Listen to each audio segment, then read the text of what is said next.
On humid nights over the island of Colares, people said the sky did not merely glow, it watched.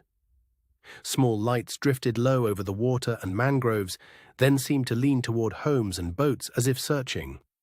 What began as a handful of strange sightings in northern Brazil in 1977 quickly became something far harder to dismiss. By the time the report spread through the Para coast, fear had settled into daily life. Colares sits where the Amazon meets the Atlantic, a place of fishing canoes, tidal creeks, and long nights under open sky. In that setting, even an unfamiliar light can feel intimate, close, and deeply personal. The case matters because it was not built on a single witness or a single photograph. It grew from repeated claims by ordinary residents, police, and doctors, all trying to understand the same unnerving phenomenon. Brazil in the 1970s was already a landscape of rumors, military secrecy, and fascination with strange lights in the sky. Into that atmosphere came a wave of reports that would soon be called the Colares Attacks. Witnesses described luminous objects that moved in silence, then pulsed with beams that seemed to touch skin.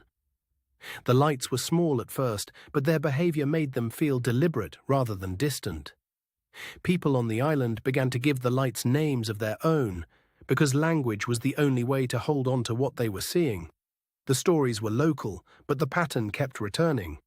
As reports multiplied, the fear became physical.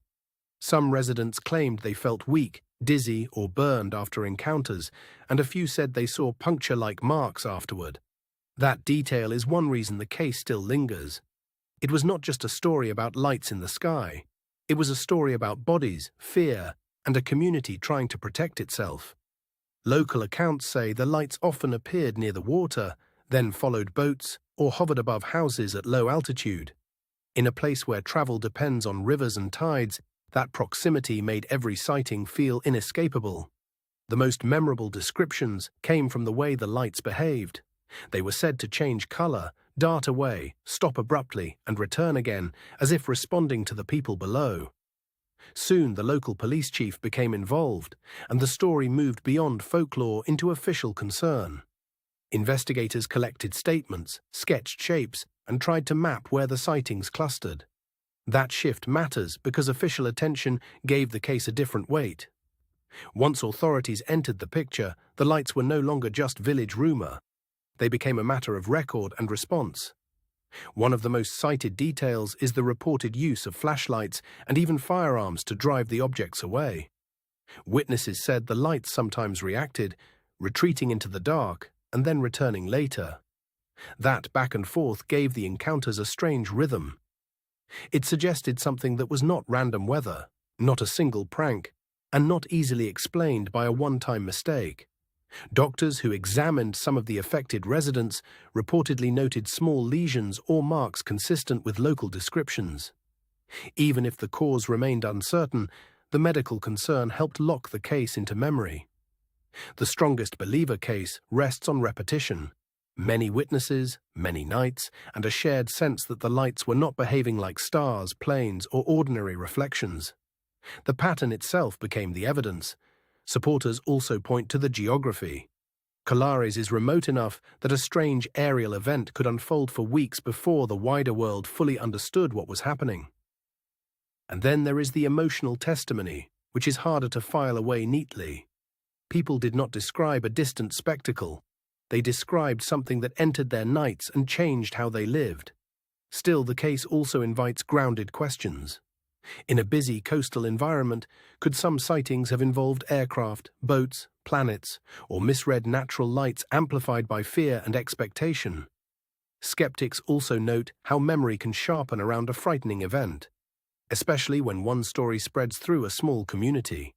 Once a pattern is believed, every flicker can begin to feel connected. That does not erase the mystery because some accounts remain stubbornly specific. The reported low altitude, the apparent response to lights, and the repeated return of the phenomenon keep the file open. The military response added another layer of intrigue.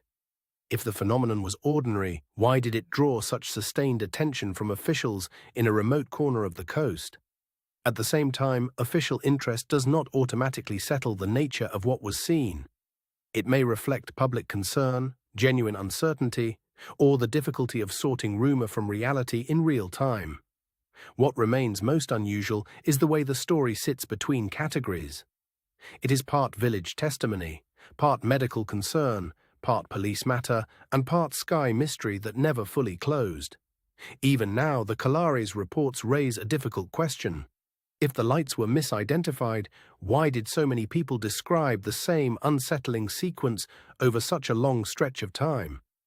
And if something unusual was truly there, what kind of phenomenon moved through a populated coastline, seemed to engage observers, and left behind a trail of fear rather than clear answers?